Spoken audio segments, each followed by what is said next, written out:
Assalamualaikum dan salam sejahtera kepada pensyarah serta rakan-rakan sekalian.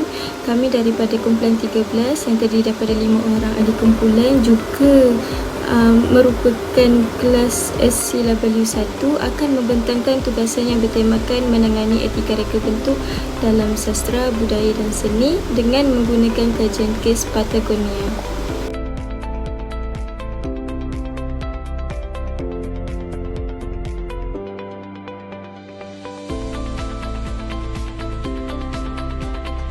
Saya Siti Susna binti Fauzi bernombor matrik C23A1464. Saya akan membentangkan mengenai kajian kes iaitu Patagonia. Patagonia ini merupakan sebuah jenama pakaian aktiviti outdoor atau aktiviti luar yang diasaskan pada tahun 1973 oleh Yvon Chouinard. Sejak penubuhannya, syarikat ini bukan sahaja menghasilkan pakaian yang berkualiti, malah menjadikan kelestarian alam sekitar sebagai teras utama dalam perniagaan mereka. Hal ini dapat dilihat melalui misi syarikat iaitu We Are In Business to Save Our Home Planet yang membawa maksud perniagaan mereka ini diwujudkan untuk membantu melindungi bumi. Bagi merealisasikan misi tersebut, Patagonia telah memperkenalkan beberapa pendekatan penting, antaranya ialah kempen Don't Buy This Jacket pada tahun 2011 yang menggalakkan pengguna berfikir terlebih dahulu sebelum membeli pakaian baharu. Walaupun kempen ini kelihatan bertentangan dengan maklumat menjual produk, ia sebenarnya bertujuan untuk mengurangkan pembelian yang tidak diperlukan dan mengurangkan pembaziran. Seterusnya ialah program One Wear yang bermula pada tahun 2012 menggalakkan pengguna membaiki, menggunakan semula dan menjual kembali pakaian lama supaya jangka hayat produk dapat dipanjangkan. Pada tahun 2022 pula, Patagonia ini memperkenalkan Ownership for the Planet iaitu keuntungan syarikat disalurkan untuk menyokong usaha pemeliharaan alam sekitar. Patagonia juga mengkritik budaya fast fashion kerana ia mendorong pembaziran melalui keusangan terancang iaitu produk direka supaya cepat rosak serta keusangan psikologi di mana pengguna terdorong membeli pakaian baru hanya kerana mengikut trend semasa. Selain itu, Patagonia ini turut mengamalkan tanggungjawab sosial di mana syarikat ini menggunakan pensijilan Fairtrade Certified bagi memastikan pekerja menerima layanan yang adil dan bayaran premium. Patagonia ini juga menghasilkan produk yang tahan lama dan menyediakan perkhidmatan pembaikan pakaian bagi mengurangkan budaya fast fashion serta memanjangkan jangka hayat produk. Walau bagaimanapun, Patagonia ini juga turut menghadapi beberapa cabaran. Antaranya ialah konflik antara usaha menjaga alam sekitar dengan keperluan memperoleh keuntungan. Penggunaan bahan lestari dan pelaksanaan program CSR memerlukan kos yang tinggi dan boleh memberi kesan kepada prestasi kewangan syarikat. Di samping itu, syarikat ini bergantung kepada ramai pembekal di pelbagai negara.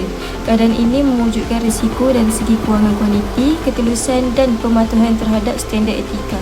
Oleh itu, Patagonia ini mencadangkan kerjasama yang lebih rapat dengan pembekal bagi memastikan kawalan rantaian bekalan sentiasa terjamin. Itu sahaja daripada saya. Seterusnya adalah kerangka teori. Grup kami memilih kerangka teori daripada week 13 iaitu yang pertama, circular economy ataupun dipanggil ekonomi kitaran. Sistem SIFA, pembaziran untuk bahan mentah yang mana Patagonia tidak membuang bahan mereka ke tapak penebusan, sebaliknya ia dikita semula atau dijadikan produk baru. Melalui program One Wear, Patagonia membeli semula pakaian terpakai daripada pelanggan, membaikinya dan menjualnya semula ke pasaran. Mereka juga menggunakan nilon dan polyester kita semula untuk mengurangkan pergantungan kepada bahan petroleum. Teori yang kedua ialah design for longevity iaitu reka bentuk untuk jangka hayat panjang. Pendekatan Patagonia mencipta produk yang sangat tahan rasak, kualiti tinggi dan tidak mudah rosak. Patagonia ni menentang budaya fast fashion. Mereka mengutamakan reka bentuk pakaian luar yang boleh digunakan bertahun-tahun yang menyokong pembaikan dan mempunyai waranti sepanjang hayat untuk produk mereka. Teori yang ketiga ialah positive design iaitu reka bentuk positif di mana Patagonia ni bukan sahaja memenuhi fungsi fizikal produk tetapi secara aktif memberi kesan yang positif kepada manusia serta psikologi pengguna dan alam sekitar. Produk Patagonia direka bentuk untuk kepelbagaian guna yang memberi keselesaan dan secara psikologinya menggalak pengguna untuk lebih menghargai pakaian sekaligus mengurangkan rasa suka membeli secara berlebihan.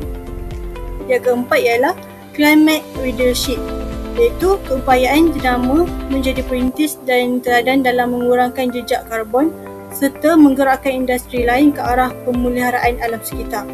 Patagonia komited untuk mencapai sifar pelepasan bersih iaitu net zero menjelang 2040 tanpa bergantung kepada carbon offset. Mereka juga melancarkan kempen kesedaran seperti Don't Buy This Jacket dan menyumbang 1% daripada jualan untuk pemeliharaan alam sekitar melalui gerakan 1% for the planet. Assalamualaikum, nama saya Siti Alam Natasha Binti Yusof, nombor matrik C23A1436. Untuk pemetaan SDG yang pertama ialah SDG 12, iaitu penggunaan dan pengeluaran yang bertanggungjawab. Masalah kelestarian yang paling jelas dalam kajian kes Patagonia ialah budaya fast fashion. Dalam industri fashion ni, dia menghasilkan pakaian dalam kuantiti yang sangat banyak tetapi digunakan dalam tempoh masa yang sangat singkat sebelum ia dibuang. Disebabkan itu, fashion menyebabkan peningkatan sisa tekstil, penggunaan bahan yang mentah yang tinggi serta pembaziran sumber alam seperti air dan tenaga. Patagonia ni dia menghasilkan pakaian yang tahan lama dan menawarkan perkhidmatan membaiki pakaian melalui program One Wear dan menggalakkan penggunaan menggunakan semula pakaian. Seterusnya ialah SDG 13, iaitu tindakan iklim. Industri fashion ini merupakan antara penyumbang utama kepada pelepasan gas rumah hijau. Proses pengeluaran pakaian melibatkan penggunaan tenaga yang tinggi, pengangkutan serta penggunaan bahan yang berasaskan petroleum. Patagonia ni berusaha untuk mengurangkan kesan dengan menggunakan bahan kita semula, mengurangkan jejak karbon dan menetapkan sasaran mencapai sifar pelepasan proses menjelang 2040. Yang ketiga ialah isu pekerjaan yang layak dan pertumbuhan ekonomi, iaitu SDG 8. Pengeluaran pakaian ni secara besar-besaran sering dikaitkan dengan gaji yang rendah, keadaan tempat kerja yang tak selamat dan hak pekerja juga terabai. Disebabkan itu, Patagonia ni dia cuba untuk mengatasi isu-isu ini melalui persijilan Fairtrade Certified untuk memastikan pekerjaan menerima layanan yang lebih adil dan baik. Akhir sekali ialah SDG 15, iaitu kehidupan di darat. Permintaan terhadap pakaian baharu ni dia meningkat dengan penggunaan kapas, petroleum dan bahan yang mentah yang boleh memberi kesan kepada ekosistem daratan. Patagonia ni dia mengurangkan penggantungan kepada sumber baharu dengan menggunakan nylon dan polister kita semula. Dia dapat membantu untuk memelihara sumber semula jadi dan mengurangkan tekanan terhadap alam sekitar. Sekian, terima kasih. Salah satu konflik yang dihadapi oleh Patagonia ialah Patagonia antara yang menghasilkan produk pada harga yang mampu dimiliki oleh pengguna dengan mengekalkan amalan pengeluaran yang beretika. Sebagai sebuah syarikat yang menitik beratkan kelestarian alam sekitar dan juga tanggungjawab sosial, Patagonia menggunakan bahan mesra alam seperti kapas organik, polyester kita semula dan juga bahan yang diperoleh secara bertanggungjawab. Selain itu, syarikat ini turut memastikan pekerja dalam rantaian bekalannya menerima layanan yang adil, bekerja dalam keadaan yang selamat dan juga dibayar dengan sewajarnya. Semua usaha ini meningkatkan kos pengeluaran berbanding kaedah pengeluaran konvensional. Konflik ini berlaku kerana pengguna pada umumnya menginginkan produk yang berkualiti pada harga yang berpatutan. Namun, untuk mengekalkan standard pengeluaran yang beretika dan lestari, Patagonia perlu mengenakan harga yang lebih tinggi bagi menampung kos penggunaan bahan berkualiti serta pematuhan kepada piawaian sosial dan alam sekitar. Keadaan ini menyebabkan produk Patagonia kurang mampu dimiliki oleh sesetengah pengguna, sekaligus menghadkan akses kepada produk yang lebih lestari. Walaupun begitu, Patagonia memilih untuk mengutamakan pengeluaran yang beretika berbanding menawarkan harga yang lebih murah. syarikat percaya bahawa harga yang lebih tinggi mencerminkan nilai sebenar sesuatu produk, termasuklah kos melindungi alam sekitar dan juga menjaga kebajikan pekerja. Konflik yang seterusnya yang dihadapi oleh Patagonia ialah keseimbangan antara pertumbuhan perniagaan dan juga tanggungjawab terhadap alam sekitar. Sebagai sebuah syarikat global yang semakin berkembang, Patagonia perlu meningkatkan kapasiti pengeluaran, meluaskan pasaran dan juga memenuhi permintaan pengguna bagi memastikan syarikat kekal berdaya saing. Walau bagaimanapun, pertumbuhan perniagaan secara tidak langsung memerlukan penggunaan bahan mentah, tenaga, pengangkutan dan juga sumber semenjana yang lebih tinggi. Keadaan ini berpotensi meningkatkan pelepasan karbon serta memberi kesan negatif terhadap alam sekitar, sekaligus bertentangan dengan misi Patagonia untuk melindungi planet. Konflik ini berlaku kerana Patagonia bukan sahaja berperanan sebagai sebuah organisasi yang ingin mencapai kejayaan ekonomi, malah turut memegang tanggungjawab sosial dan alam sekitar. Oleh itu, syarikat perlu mencari keseimbangan antara memenuhi permintaan pasaran dengan mengurangkan kesan aktiviti perniagaannya terhadap perubahan iklim. Bagi menangani konflik ini, Patagonia mengamalkan pelbagai strategi seperti menggunakan bahan kita semula, mereka bentuk produk yang tahan lama, menggalakkan pembaikan pakaian melalui program One Year serta melabur dalam inisiatif pemeliharaan alam sekitar. Baiklah, seterusnya adalah leadership defense. Kumpulan kami telah memilih kajian kes Patagonia kerana ia jelas untuk menyokong tema kami iaitu menangani etika reka bentuk dalam sastra, budaya dan juga seni. Patagonia ini membuktikan bahawa reka bentuk bukan sekadar menghasilkan produk yang menarik, tetapi ia juga perlu mengambil kira tentang nilai etika, tanggungjawab sosial dan juga kelestarian alam sekitar.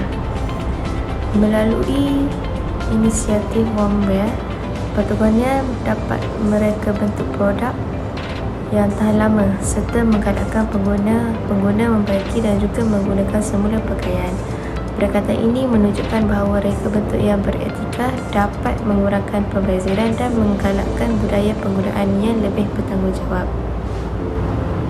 Selain itu, syarikat ini juga menggunakan Life Cycle Assessment (LCA) adalah untuk menilai kesan alam sekitar bagi setiap produk.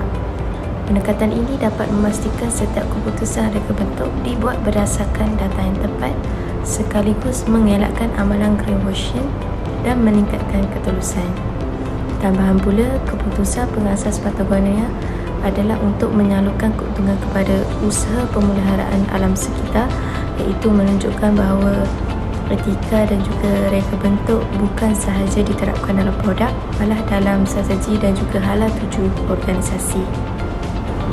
Kesimpulannya, kumpulan kami berpendapat bahawa kajian kes Patagonia ini sangat relevan dengan tema iaitu menangani etika reka bentuk dalam sastra, budaya dan juga seni.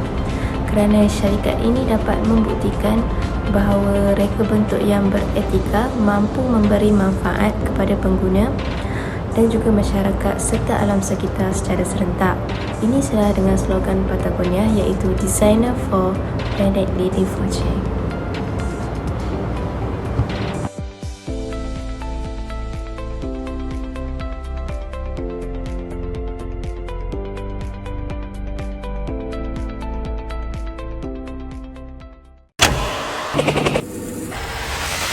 The gear that you have can last longer than you think. The number one part of our mission is to make the best quality product. Not among the best, but the very best. Pretty extreme environments, cold, snow, wet. You can't always sort of baby your stuff. I've had this jacket for 7 years. We're upholding what we created from the start. And to me, that's quality.